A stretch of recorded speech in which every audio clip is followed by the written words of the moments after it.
Good morning, KU. I'm Jill Bainbridge. And I'm Christine Stanwood. We hope you had a great weekend. We hope it was better than the weekend of some of those in central Illinois.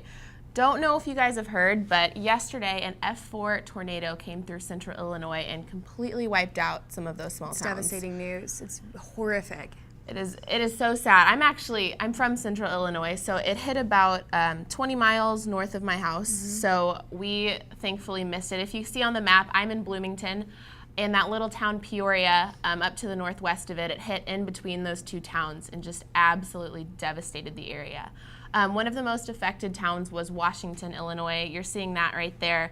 Kind of looks a little bit like Joplin, Wow. like Moore. It wasn't near the amount of damage as Joplin or Moore, Oklahoma, but Any sort of damage like that is just so hard to see, and prayers go out to the families and friends affected by that. And I know you're from Bloomington. Yes. Any family friends that you know that were affected by this? well, yesterday it was a little bit nerve-wracking. I have some friends in Washington, which was the hardest hit area, and cell phones were absolutely down. They were asking people to not call in, to leave those phone lines open for the emergency crews. And I found out today everybody's okay, everybody's doing well, but it's just that, few hours when you first find out. Oh, and absolutely. there's nothing you can That do. initial reaction, you're just like, who can I call? Who's okay? And family just comes first. Exactly. And I know that your parents and my parents as well were in town this weekend from Illinois. Yes. So did they get back okay? They did. I was thrilled that they were here. We heard about the tornadoes at about noon yesterday. I think they happened around 11 a.m. They hadn't left Kansas City to go home yet. So that was just a good feeling to know that they were safe and they were here. I'm actually obsessed with my 4 dogs at home. So that was one of my first concerns. And our pet sitter she left her house during the tornado, went to our house, and huddled with my dogs in the basement. Wow. So she gets a major raise. Shout Wow. out to you, Emma. Thanks. Appreciate that. But Wow. on a lighter note, anything exciting happen in your weekend? Well, I mean, as I was saying, my dad was in town from Chicago. I think he got home okay last night. He was able to probably watch the Chiefs game versus the Broncos at O'Hare for about probably 4 hours. So Yes. a little bit of a flight delay, but kind of sad to see the Chiefs take their first loss. It's a little blow to Kansas City this morning. It is, but at least each game we can go in a little bit less nervous. It's not like the undefeated thing. I mean, that'd be nice. It's a lot of weight. It's a lot of weight to carry. It really is. I just hate when you see the Chiefs fans now that were kind of the bandwagon fans and they're backing off. They're like, oh, I was just kidding. I wasn't really that excited about the 9-0. Come on. I just kind of like them when they're undefeated. So let's stay strong as a Kansas City nation. Absolutely. Let's back them. Absolutely, and Chiefs are going to play the Broncos again, but this time at Arrowhead right after Thanksgiving, and I'll be at that game, and I will be cheering on my team. I'm so ready. Can't wait. I'm so ready. Good. Yeah, so what about you? What about you this weekend? This weekend, I was in Kansas City as well. I was watching my little sister's last soccer tournament ever. She's a senior this year. So it was kind of bittersweet. She did good. I think she, contributed to the team. They had 2 ties and then a win. So Fun. Can't really ask for more than that. So it's Good weekend. stuff. It's a great weekend. Great. Well, when we come back from break, I will be talking with Dr. Joseph Nyre from Iona College, president and actual former KU alum. So I'm very excited. Tune in soon. Hello and welcome back. I am with Dr. Joseph Nyre, president of Iona College. Tell us a little bit why you're back at KU. Well, one, I'm pleased to be back. As a 2-time KU alum, our Jayhawk pride runs pretty deep. We're back for a pretty unique purpose. I'm back with our men's basketball team that is playing KU tomorrow night at Allen Fieldhouse. So we're pretty excited to share Iona with Kansas, but to share Kansas with Iona. Definitely, and it should be a good game, but tell us a little bit about your time at KU. Well, I have 2 graduate degrees from KU, and I went from 1993 to 1999. And normally, as grad students, your biggest affinity is to your first institution, your undergraduate institution. But because I spent so much time at Kansas, I have a great affinity. I met my wife at Kansas. My wife's family's from Kansas. And I was here during the time of Rafe LaFrance and Greg Gurley and Jock Vaughn, other great names in KU basketball, and of course have remained a great fan of KU basketball. Definitely, and I mean, it seems like you're very big on basketball with KU. How are you feeling about Iona's team coming into the game? Well, a lot of people don't know, but Iona is just outside of New York City. And for the last 2 seasons, we made it to the NCAA tournament. And we have a pretty rich basketball history. Jim Valvano coached at Iona. We have Richie Guerin, one of the top 10 New York Knicks of all time. So we're pretty excited to bring our team in to experience Allen Fieldhouse, to experience the KU Jayhawks. Our coach has told our players, look, all of you have aspirations to play pro basketball, either here in the States or in Europe or somewhere else. You're playing a team of players that are going to be pro players. That's KU basketball. So I'm pretty excited for our team to come and have this experience against KU at Allen Fieldhouse. Cool, very nice. And tell us about your journey from KU to now president of Iona College. That's quite a big step and massive achievement as a KU alum. Well, KU helped prepare me for my career, no doubt about it. It's a great education, so you chose a great school. Thank you. I keep in touch with my professors still to this day, one of which is named Michael Roberts, has been a mentor to me my entire life. So I received an EDS and a PhD at KU.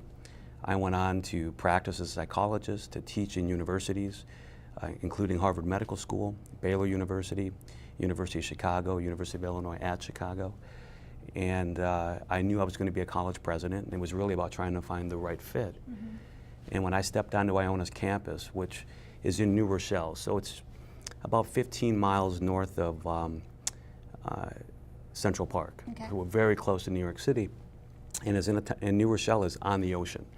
And when I stepped onto that Irish Catholic campus and met the students, we have about 4,000 students, I knew that that was a place that I could come and feel much of what I felt at KU, that the faculty and staff are dedicated to student success, and I'm pleased to lead the college and work with such great people.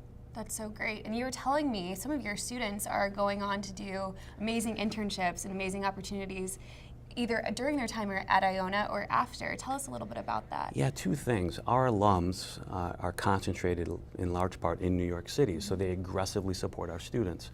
Some of our alums have been the president of American Express, the president of the NASDAQ, the president of NBC, current president of Univision, Randy Falco is an Iona alum, and they support our students. So our students will do their internships either on Wall Street or at Saturday Night Live or CBS or NBC because of the proximity. In fact, we teach some of our graduate courses at Rockefeller Center, and those types of connections make a big difference when you're trying to leave your university and go on and do great things like you're about to do.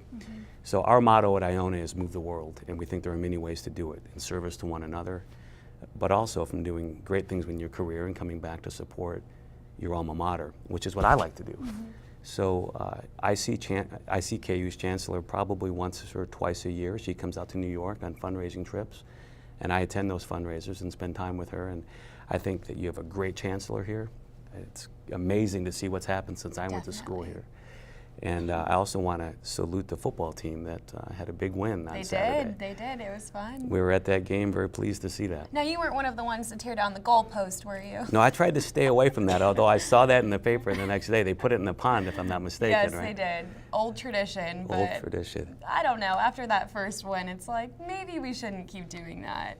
It's a little excessive. Well, the KU pride runs deep, that's for sure. Yes, it does. And tell me a little bit about, being at a school with 4,000 students versus KU campus, which is over 30,000. That's right. How do you like the difference between the two? It's a very different experience. And again, I enjoyed Kansas, so I enjoyed that large school experience.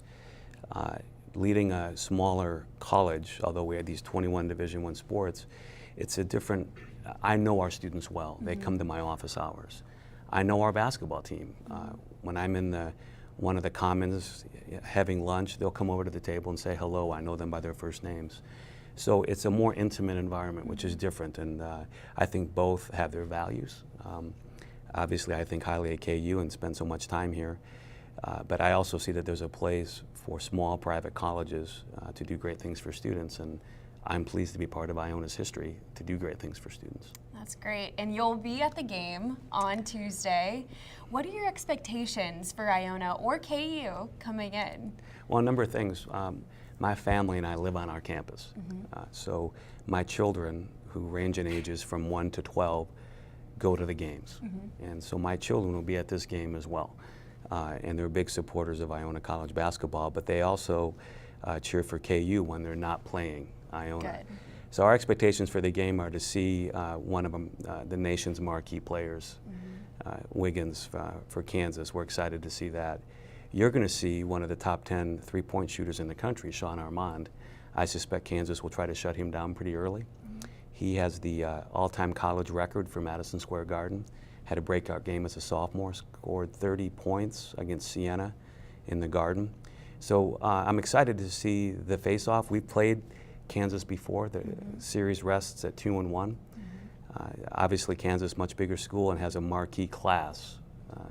I think you have 4 of the top players in the country, or top recruits in the country. So we know we're up for a pretty big challenge.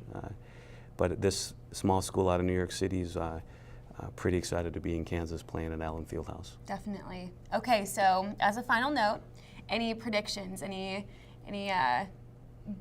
scores that you're going to guess going into the game? I'll make a few predictions. One is that the stadium will be sold out because that's never changed. Second, there will be about 50 fans that'll be wearing Iona gear. And you'll be one of them. I'll be one of them, and we'll be as loud as we can. And I know that the game will end with great sportsmanship. And obviously we'll have a winner, and I'll say hello to the Chancellor and thank everyone for the wonderful hospitality here at KU. It's been a pleasure being back on campus. Well, it was so great to have you today at Good Morning KU. Thank you again so much for your time. Again, Dr. Joseph Nyre has been with us. We'll be back again with the news. Good morning, KU. I'm Matt Ostrowski. And I'm Michael O'Brien. Here's today's news update. Tornadoes damaged large areas of central Illinois yesterday morning. Towns including Washington and East Peoria saw the worst damage. City officials asked doctors and nurses from surrounding areas to go into Washington and to help with the relief effort. Rescue workers are going door to door to help those in need of assistance. A mining accident in southwestern Colorado caused 2 deaths and 20 injuries early yesterday. Authorities were able to confirm that the 2 deaths were caused by carbon monoxide poisoning and said that the source of the gas is under investigation. Rory Williams, project manager for Star Mine Operations, told the Associated Press that all of the miners were required to wear personal respirators and said that the equipment does not appear to have malfunctioned for the 2 miners that died. A Russian Boeing 737 passenger airplane crashed Sunday night while trying to land in Kazan from Moscow. The pilot tried to perform a go-around after an aborted landing, but the aircraft's nose hit the runway and exploded on impact. All 50 people on board were killed.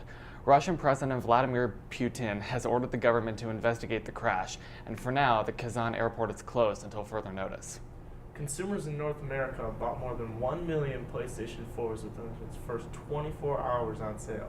The new $399 home video game console hit the shelves on Friday. According to USA Today, even though a handful of people have reported issues with the PS4 system, the majority of feedback has been positive. 2 men were arrested in California after stealing a customer's PS4, and thieves broke into a home and took a PS4 in Kansas. Have you ever wondered what is and what isn't art, especially when there is any type of controversy? Well, lawyers and artists came together last week, and Good Morning KU's Kyle Crane tells us what happened. Controversial art in Kansas was the topic of a panel discussion at Green Hall on Thursday. Presenters from the KU School of Law, Department of Art History, and Spencer Museum of Art explained the connection between art and law for the artists and lawyers who attended.